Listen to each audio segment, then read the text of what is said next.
Welcome to the Upleveled Dairy Podcast. This is the podcast for dairy owners, managers, and their trusted advisors who are looking to take themselves and their businesses to their next level of performance, resilience, and success in the dairy farming business. I'm your host, Peggy Coffeen, and it's my mission to bring you the stories and thought leaders to help take you to your next up level.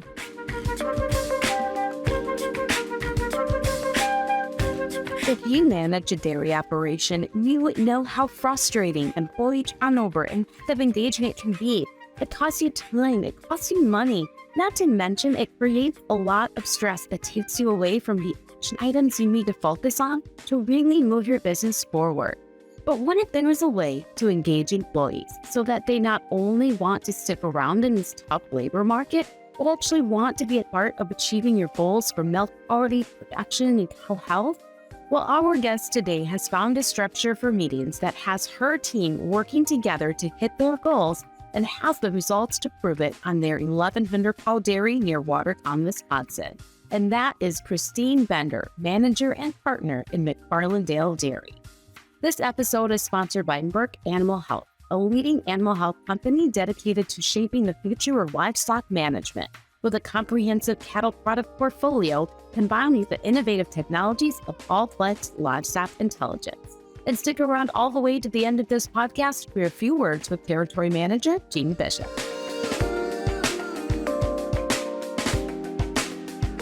We welcome to today's Upleveled Dairy Podcast, Christine Bender, manager and partner in McFarlandale Dairy in Watertown, Wisconsin. Welcome, Christine. Thank you, Peggy. Yeah, thank you for joining us. So tell us a little bit, Christine, about McFarlandale Dairy and your role there. So, as you mentioned, McFarlandale Dairy is home to about 1,100 cows in Watertown, Wisconsin. I am the sixth generation, so I farm full-time with my mom and dad, Peter and Cindy McFarland. My husband is also involved in our business, but has his own business outside of our farm through GPS Dairy Consulting. We currently have about 15 full-time employees, and I am the herd manager and also responsible for managing all of our people. Yeah. So people are a big part of your day-to-day. And so that brings up the subject of this conversation, which is creating a structure for effective meetings that are really driving the performance of your employees. So walk us through your journey with developing what that looks like. What were your meetings like in the past, and what prompted you to make some changes to the structure and the style of how you were doing that? Yeah, so when I came back to our family farm full-time, it was about 6 years ago now, and I started by taking care of calves and managing employees. And I came, I guess, a little bit of background. So I graduated from UW-Madison in dairy science and communications. And then I worked as a dairy nutritionist for about 3.5 years before coming back to the farm. So I really had no experience managing people. I guess I was fortunate to have the opportunity to have a really great boss for those short 3.5 years outside of being involved in the family business. And I think I did learn a lot from being off the farm in that role. But with that being said, we didn't really have any sort of structure for employees. We did not have meetings. We kind of just took care of issues as they would arise. So when I came back, I wanted to make things a little more structured, and we actually hired an industry professional. We worked with Elsie Gonzalez and Motiva Consulting for a while, and I learned a lot from her just in terms of how to engage employees in monthly training meetings, how to go about employee reviews, how to be hands-on in the parlor doing training. So I definitely learned a lot from that experience. But I can tell you also that when you don't have regular meetings, it makes it that much more challenging to have them, because you get hit from all sides of this person's unhappy about that, and this person, it's like everyone has something that they need to talk about because you haven't addressed issues formally in a long time, versus when you do them more regularly and you have it set up. I think things go a lot smoother because people know what to expect, and you've handled all the drama, so you can really focus on what you want to get achieved in that 60 minutes. Yeah. So what were some of the goals that you had in mind for the dairy when you were, really developing a structure for meetings and starting to put regular meetings on the calendar? There had to be some things that you were thinking like, hey, these benchmarks would be possible for us if we're on the same page, if we're having some sort of regular forum, like you said, for people to express their concerns. And as you also said, to deal with the drama because there's no bigger drain on progress than drama, right? So what did you want to achieve? What did you hope would be possible by bringing some changes into the way you were doing things at McFarlandale Dairy? Yeah, so I think initially we focused on very basic trainings, but today things look a lot different. So I'm happy to report my goal for this year is to have monthly meetings with our milking team, and then we have weekly management meetings and weekly partner meetings. And we do not have meetings for the purpose of having a meeting. Each meeting needs to have an agenda and an objective. So typically when I have a milker meeting, and this is good because we just did them yesterday for our dairy, so it's all fresh in my mind, I always like to thank everyone because there's people that come into that meeting who literally went home maybe 4 or 5 hours earlier and were sleeping and got up just to come to this meeting. So I'll make sure to have coffee and donuts and different treats. And I've learned if I don't bring them, they're asking for them. So they do really appreciate that stuff.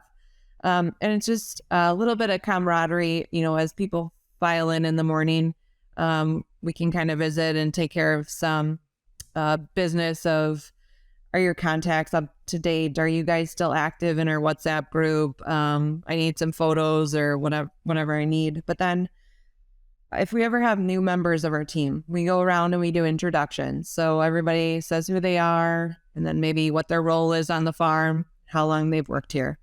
Yeah. So your typical agenda starts with a welcome and a thank you and some goodies to create an environment that people are excited to come to. And in some cases, get out of bed a little bit earlier to be able to attend to.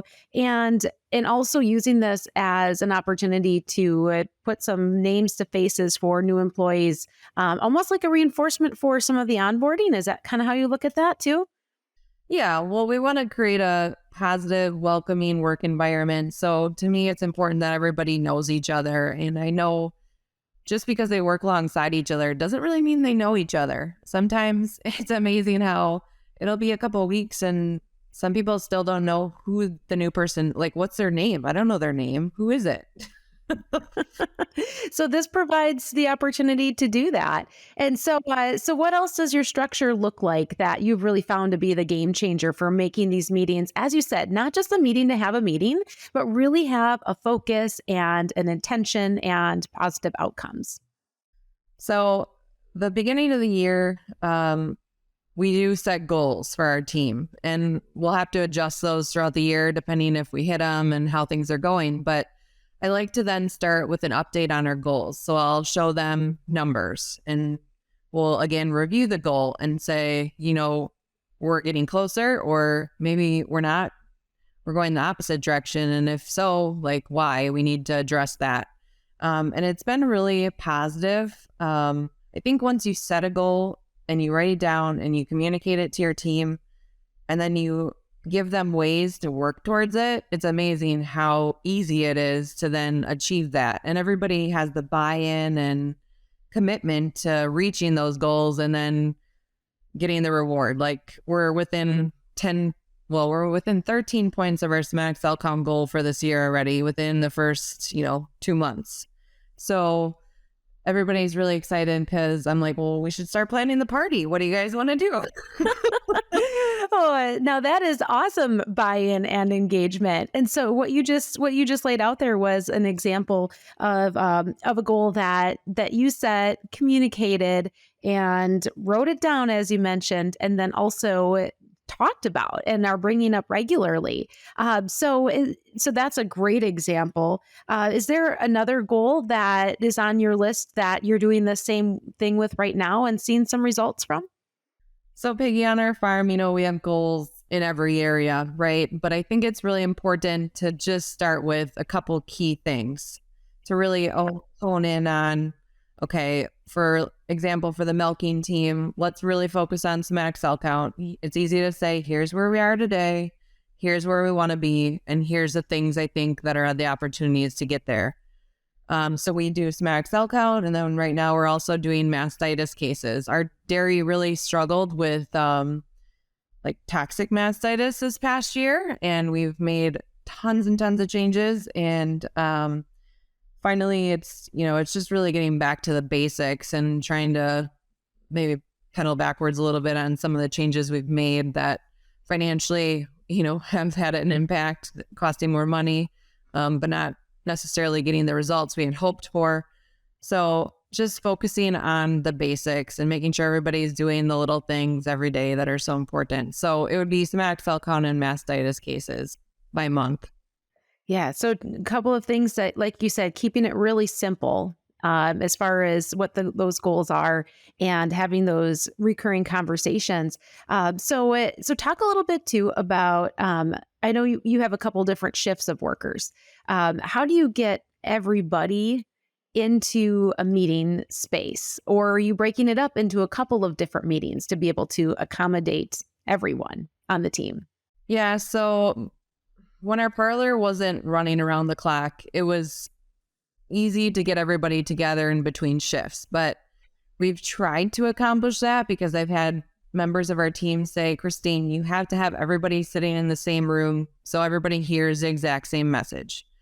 And I've told them that parlor is the only way, that's our primary source of income. So that if that's not turning, we're not making money. So we need to keep the parlor running. We're not going to put an extra person on to get done 30 minutes early and start 30 minutes late and trying to play catch up. I don't want to play those games.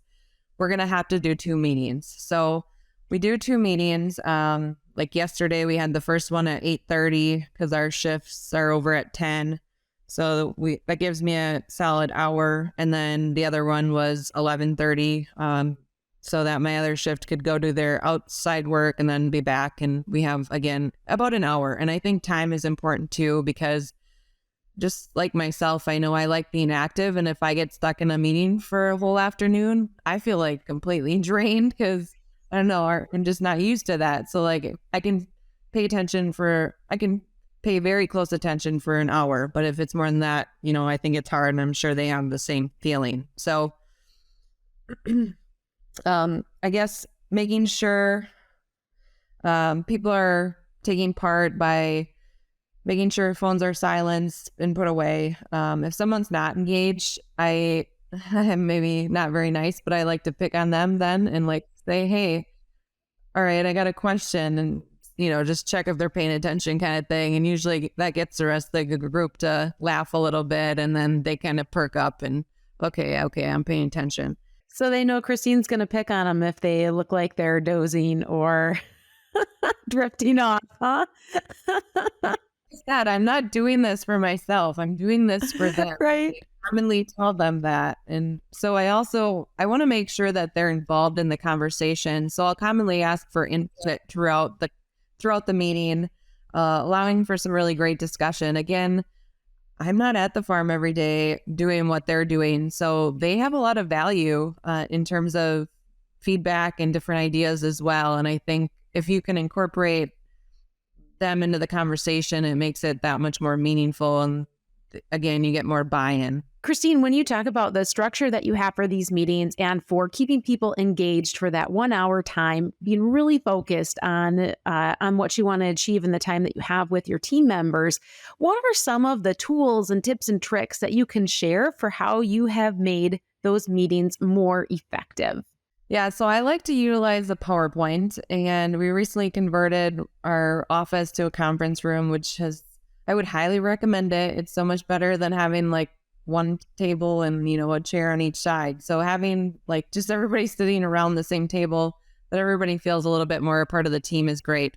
But the reason I use the PowerPoint is, I guess, multifold. So number one, it makes me prepare so that I have a clear agenda of what needs to take place and I can stay on time. Number two, it is because I had that one employee that said to me, Christine, you need to get everybody in the same room. Well, I can't do that. So the next best thing is I'm going to put together a PowerPoint so I make sure I cover all the same things with each group or with all the employees, right?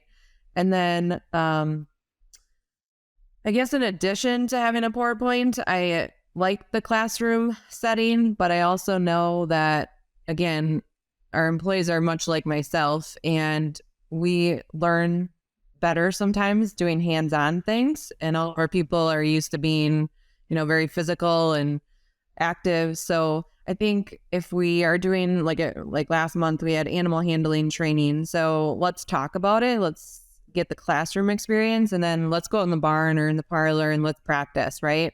And that gets everybody, much more engaged that way too. And then it just helps build camaraderie. You can imagine how many laughs and stuff and different things happen out in the barn, and really, learning, but also having a good time and getting, more experience with or making those relationships with one another as well.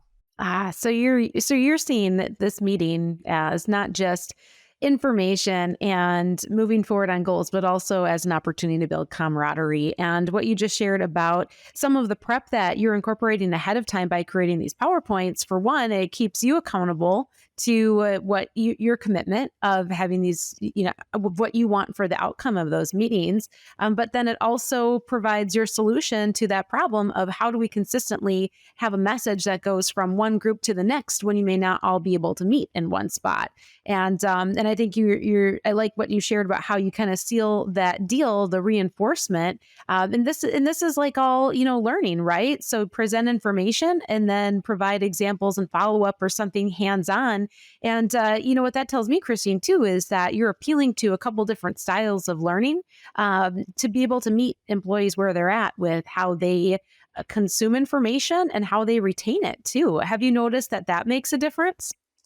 Yeah, definitely. And, I'm fortunate that I've had some training on those things, right? There's different learning styles. So you can't just do one and expect everybody to grasp it. And then I guess another part of our, the next part of our meeting after the next step in our agenda is usually to review what we learned last time, because you can't expect to say something once to someone and have them remember everything you said. So the retention piece of it, the more and more you hear it, the better you're going to retain it. So we did have a couple new people in our meeting this month. So just to kind of catch everybody up and review because again, it helps the more you hear it, the more you remember it.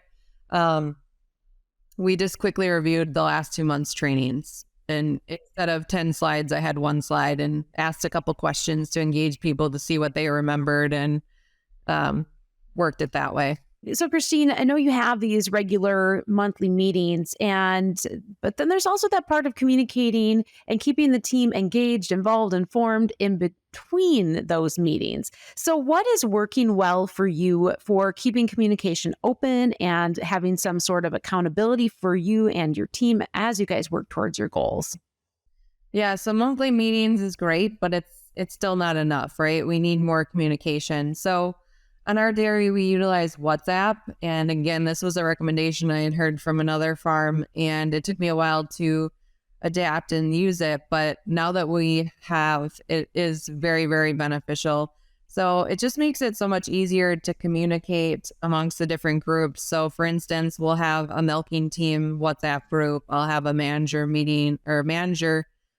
WhatsApp group and a calf care team WhatsApp group. And I think it's really important because things are constantly changing on the dairy that we keep everyone informed. So maybe it's a T-tip change or something. So just snapping a photo and me punching in, hey, as soon as the barrel runs out of XYZ, we'll be switching to this, okay?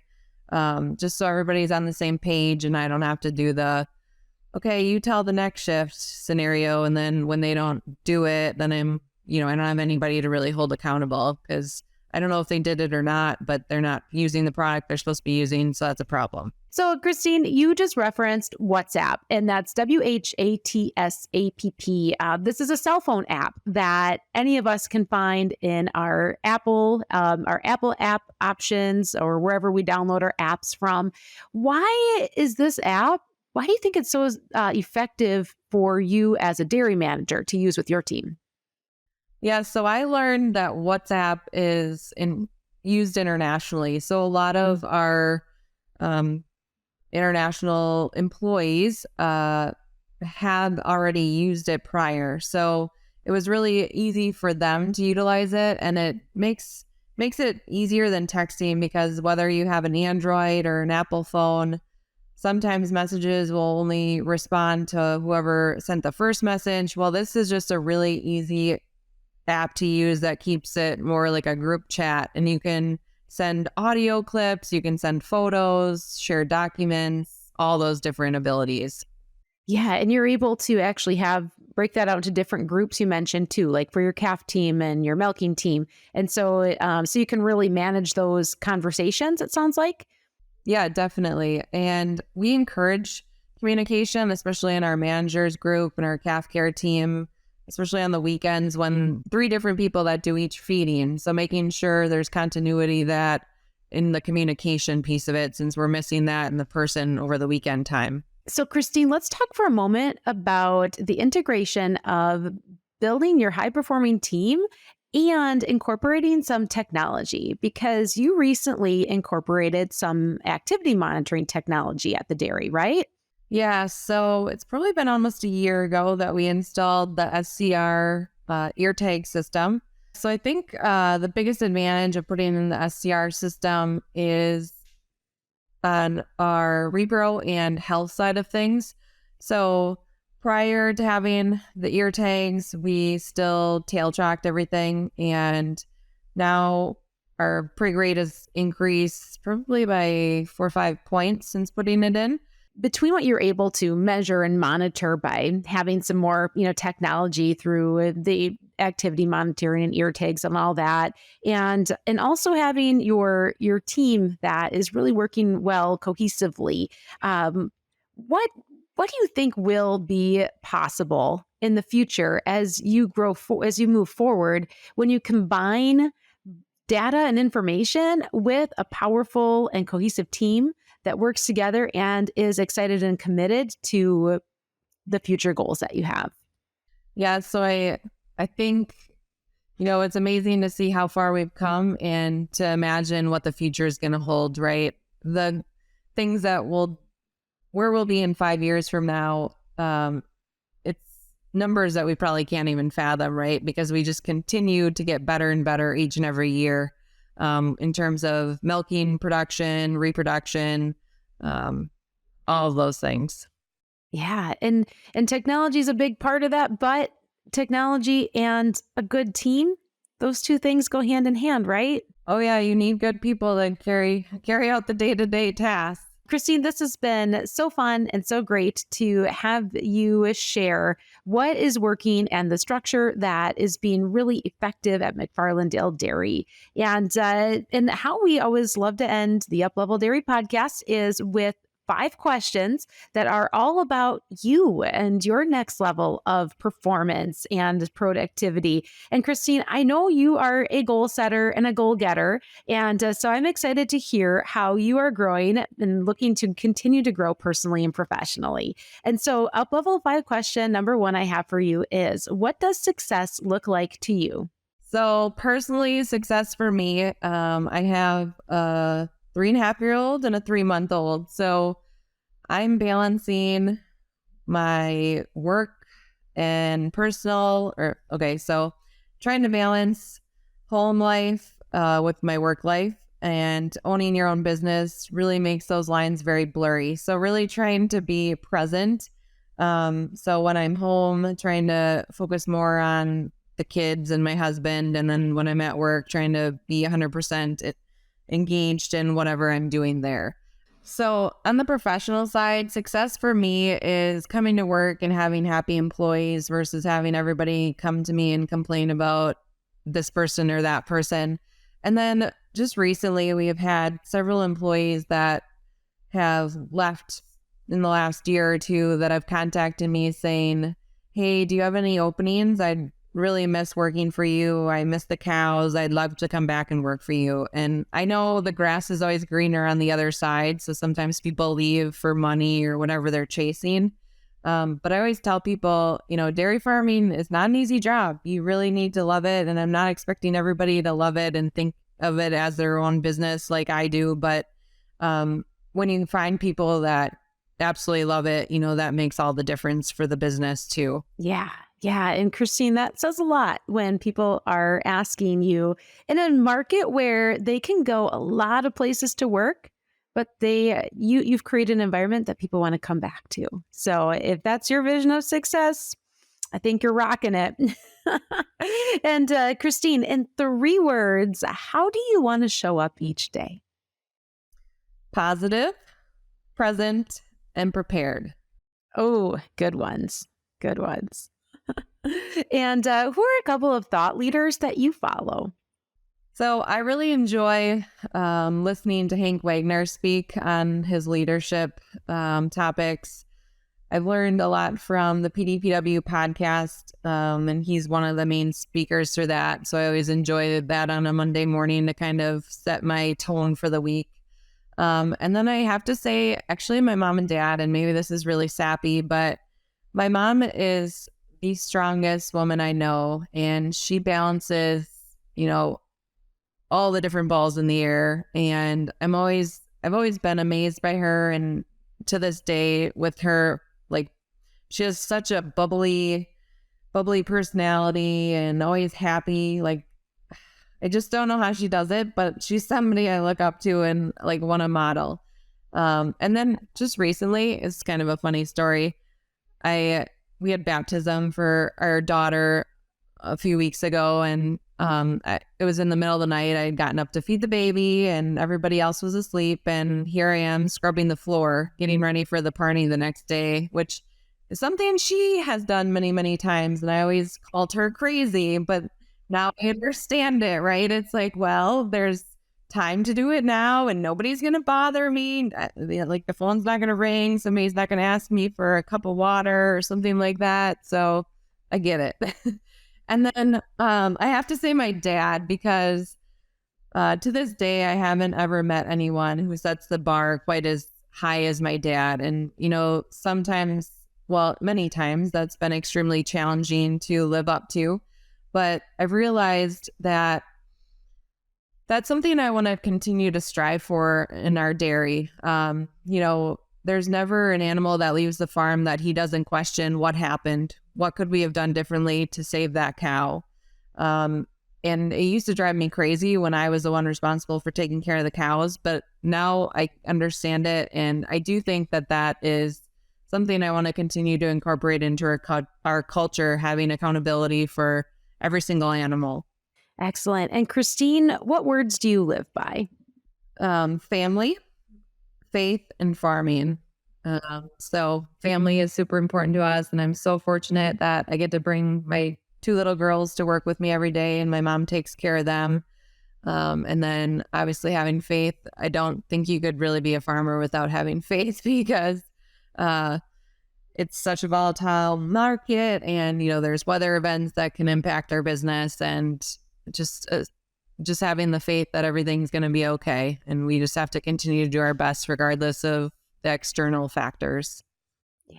Yeah. And Christine, up level question number 5 for you. What is your next personal up level, that area of your life you're looking to take to the next level? Yeah, so my life has changed a lot recently. Obviously, with having our second daughter, I'm not doing all the hands-on stuff I was doing prior, and I'm super fortunate. We have excellent people at our farm that have stepped up and taken care of all my responsibilities. And it's kind of funny because when I'm ready to go back to work now, I'm like, I'm not sure what I'm supposed to be doing because everything is handled on the day-to-day. But it's really given me more time to focus on this employee management piece of it, creating more structure, having more touch points with our employees, and, watching the numbers closer, watching cameras and seeing performance. And so I want to just continue to get better at the managerial responsibility. Our business is going to continue to keep growing, and we'll have more people and more cows. And so it's going to be a bigger feat, right? Instead of 15 employees, maybe if I talk to you in 5 years, we'll have 150 employees. I don't know. Oh, well, Christine, thank you for sharing that. And I look forward to the next time I have you back on the podcast with you and your 150 employees. Yeah. But ultimately, I think what you're alluding to is that like you're in this growth phase. You have a growth mindset, and sometimes that refers to the growth of the dairy and cows and in people, but it also refers to your constant effort to continue to grow yourself. And that is where just sitting here and talking with you, I find personal inspiration from, and I know that our listeners out there will do the same. So thank you for sharing all that you have today on the Upleveled Dairy podcast, Christine. Thank you for having me. I appreciate it.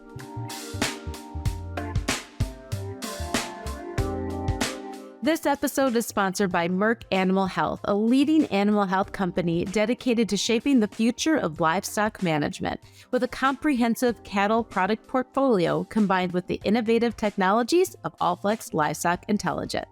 And joining us today from Merck is Jeannie Bishop, Territory Manager based out of Watertown, Wisconsin. Welcome, Jeannie. Thanks for having me, Peggy. Yeah, and so Jeannie, you have worked with McFarlandale Dairy for a very long time. You've known Christine for a very long time. What has it been like to watch her grow into this role of manager and owner at the dairy? It was really quite neat to watch her decide to make that change to go from industry back to production agriculture, and being on her family's dairy farm every day. There's some great opportunities that they've taken a hold of, and she's really embraced as a leader and a manager there. Yeah. And so within that, so she's really, like you said, taking ownership, excelling in this role with her team. And you've also been involved in bringing some technology into McFarlandale Dairy as well. So how have you seen Christine as a leader in bringing together her high-performing team and the technology that you represent through Merck when you're there? Yeah, so technology has been a really neat piece, not only to me here at Merck here in the last few years, but to my customers I get to work with on a daily basis and every year. And when you have technology that you can rely on, gives you accurate cow data, that really gives I hope that gives managers and owners a great sense of, okay, what I'm providing to my people out in the barn is real information. It's important information.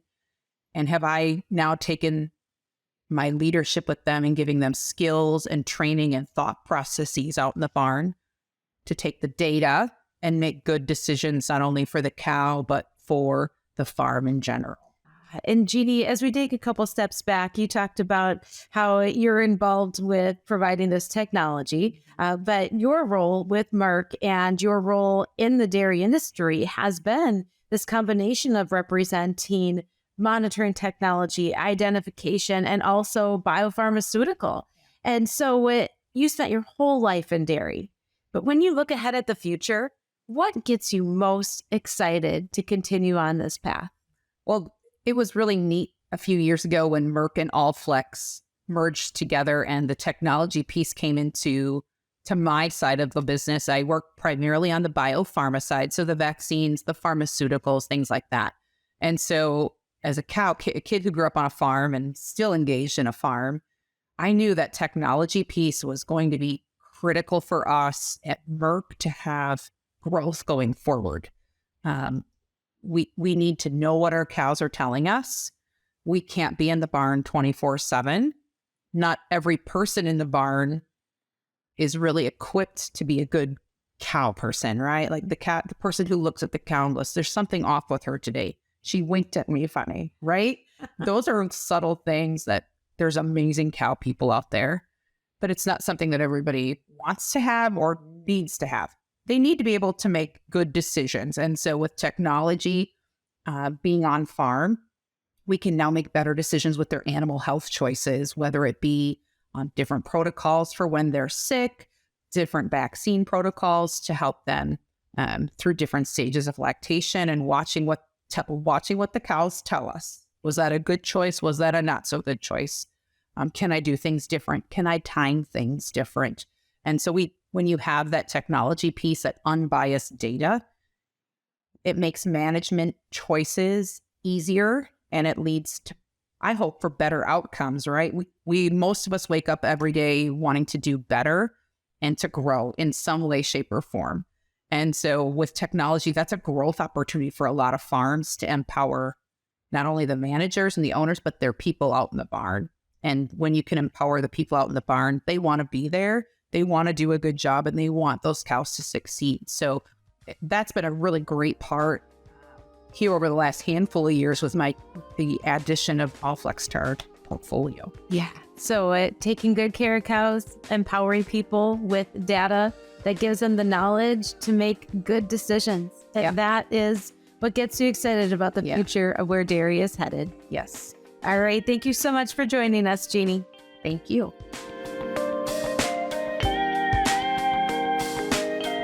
Thank you for listening to the Upleveled Dairy Podcast. I'm your host, Peggy Coffeen. And if you like what you heard today, go ahead and head on over to upleveldairy.com to read the blog and join the Upleveled Dairy email list so you can receive new podcasts, blogs, and special offers coming soon from Upleveled Dairy straight in your inbox.